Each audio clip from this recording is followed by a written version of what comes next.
தேவனே, என் விண்ணப்பத்தில் என் சத்தத்தை கேட்டருளும். சத்ருவால் வரும் பயத்தை நீக்கி என் பிராணனை காத்தருளும். துன்மார்க்கர் செய்யும் இரகசிய ஆலோசனைக்கும் அக்கிரமக்காரருடைய கலகத்துக்கும் என்னை விலக்கி மறைத்தருளும். அவர்கள் தங்கள் நாவை பட்டயத்தைப் போல கூர்மையாக்கி மறைவுகளில் உத்தமன் மேல் எய்யும் பொருட்டாக கசப்பான வார்த்தைகளை தங்கள் அம்புகளை நாணேற்றுகிறார்கள். சற்றும் பயமின்றி சடுதியில் அவன் மேல் எய்கிறார்கள்.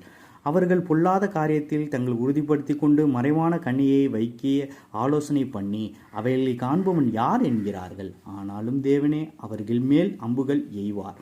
சடிதியில் அவர்கள் காயப்படுவார்கள். அவர்கள் தள்ளப்பட்டு கீழே விழும்படி அவர்கள் நாவுகளே அவர்களை கெடுக்கும். அவர்களை காண்கிற யாவரும் ஓடிப்போவார்கள். எல்லா மனுஷரும் பயந்து தேவனுடைய செயலை அறிவித்து அவர் கிரியை உணர்ந்து கொள்வார்கள். நீதிமான் கர்த்தருக்குள் மகிழ்ந்து அவரை நம்புவான். செம்மையான இருதயம் உள்ளவர்கள் யாவரும் மேன்மை பாராட்டுவார்.